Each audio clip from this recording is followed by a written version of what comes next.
Hello, and welcome to Around the Political World with John Ruthman. I am your host, John Ruthman. If you're a fan of the show, make sure to hit the follow button on the top right of Apple Podcasts, Spotify, or wherever you are listening at this very moment. When you hit follow, leave a review or share an episode with a friend. It helps other people discover the show, keeps us going. As I like to point out each and every day, it expands our base. Let's talk foreign policy. We now know that NATO is directly involved in shooting down drones which emerged from Ukraine, from the Russians, over Poland. Do you understand the geography? It's a very difficult thing to keep everything in order, but there's no doubt that Polish airspace was violated. There is also no doubt that it was Russia who violated the airspace. It is also true that Russia today is suggesting, well, they didn't intend to do anything to violate Polish airspace. They are pursuing a war in Ukraine. Let's be clear. There is no way that the West is going to avoid the fact that if NATO countries' airspace, and Poland is a NATO country, is violated, there will be reaction. And the Russians need to understand this. But they can't, because Vladimir Putin is committed to taking back Ukraine. When I say taking back, remember Ukraine was part of the Union of Soviet Socialist Republics, and the independence of Ukraine galls Vladimir Putin and his circle. What will the response of the West be? Let's be clear. We cannot have a war over Ukraine, and the reason is because of nuclear weapons. Russia has a nuclear capability, and we don't want to risk a confrontation with Russia that could escalate the conflict. I picked up and reread Barbara Tuchman's Guns of August. It is clear that the First World War was started by accident. Nobody wanted a war. And of course, the war resulted in the reshaping of Europe, the fall of the dynasties, a complete change, which led, of course, to World War II. There is no doubt in my mind that Russia is going to continue what it's doing in Ukraine. They launched another series of drones and attacks just yesterday. The fact that Poland is now a part of that process, the fact that, well, you can't avoid certain violations of airspace, and the fact that NATO is now committed to maintaining the integrity of Poland's airspace leads me to believe that this is just the beginning of an ongoing problem. I don't know how to solve it. But remember, President Trump said he'd have the whole thing solved in 24 hours, if not sooner. And of course, it is far more complicated than that. The president says he is going to call Vladimir Putin and talk to him.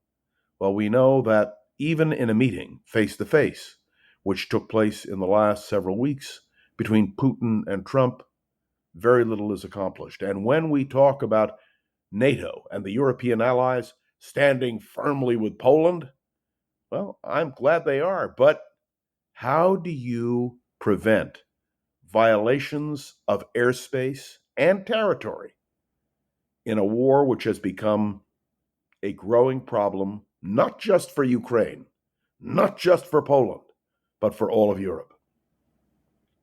This is a difficult time, and the most important thing for me is that we be careful. We don't want another situation, as we did in August of 1914, where something happens that nobody wants. And then there's the question of what happened yesterday between Israel and Doha, Qatar. And there is no doubt that the Israelis have made clear that they are going to attack Hamas wherever they find Hamas. Now, there's an outcry now that Israel went after an American ally.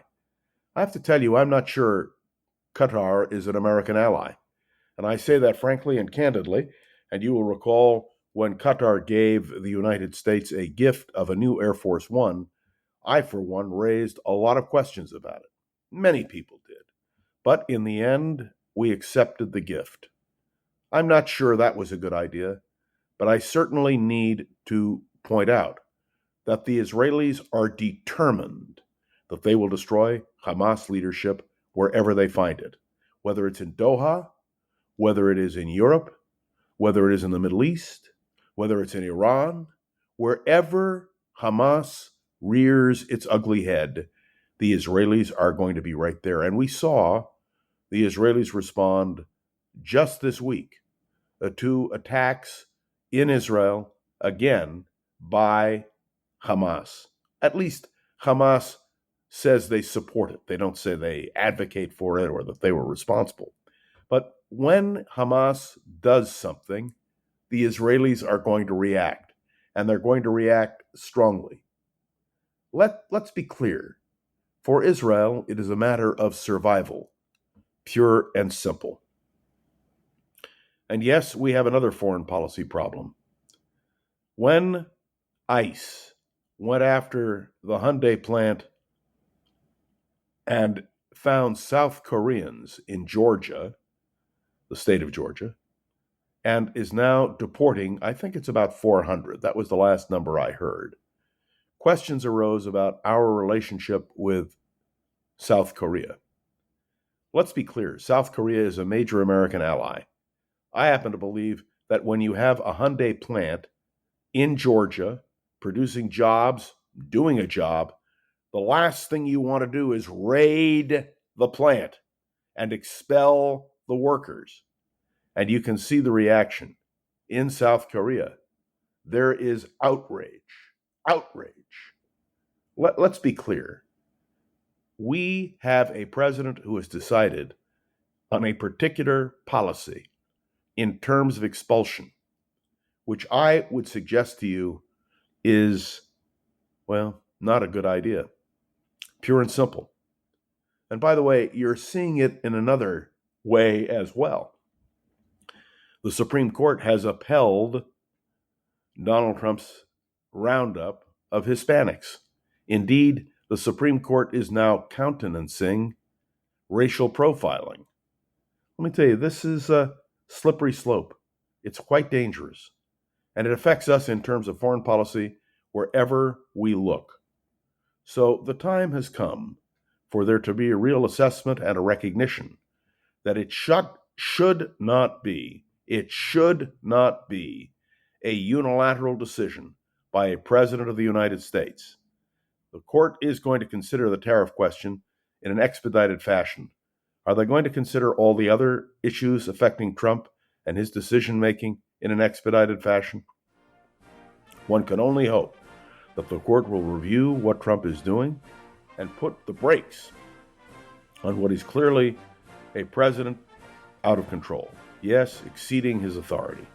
But it will require, to be honest, the Supreme Court to stand up and take the stand. Will they? We'll have to wait and see. Thanks for tuning into another episode of Around the Political World with John Rothman. I am John Rothman. Make sure to follow along and let me know your thoughts on the show by leaving a review on Apple Podcasts and sharing an episode with a friend or colleague so we can continue to grow and expand, which, of course, is our goal. You can interact with me on Facebook, LinkedIn, and, of course, through my email. And I welcome your comments. My deep appreciation to the wonderful producer of this podcast, Gogo Zoger, who makes sure we're up and running every day. Thanks, Gogo.